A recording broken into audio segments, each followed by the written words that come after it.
Hey there, I'm Eddie O'Donnell at Snow Joe, and today we're going to be taking a look at our portable propane generator from Sun Joe.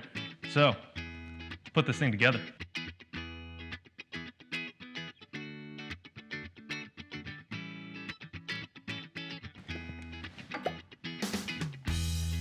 It's time to install the feet. We can tilt our generator onto its back with that roll cage that's built into it. And now, we can take the foot flanges and attach them with two bolts that are included for each foot. Now it's time to install the wheels. So we got two big old wheels over here, a couple of hubcaps, and a couple of big bolts that we got to put in. We're going to take the long bolt and slide it through the hole in the wheel. Then, on the back side of the wheel, with the bolts sticking through, we'll drop in our washer.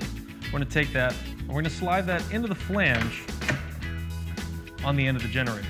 Now we've got our nut that we're going to tighten onto the end of that. Once that's on there, tighten it up with the wrench.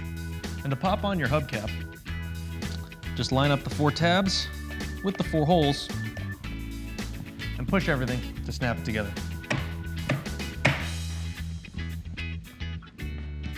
Now it's time to install the locking pin for our handle. And we're going to start off with the nut installed on there, and we're going to slowly thread it through one of the threaded holes on the side of the handle. Then we're going to grab a wrench and tighten it just to the point where the threads meet the other end of the plate. That way we know the handle will be nice and secure when it locks in place. The way the locking pin works on the handle, very simple. When you lift the handle up, the pin will automatically lock in place and hold the handle there. When you want to release it, pull the pin out with the ring, and you can fold the handle up. This is the hose and the regulator for your propane tank. All we have to do is tie in this end of the hose to this part of the generator right here.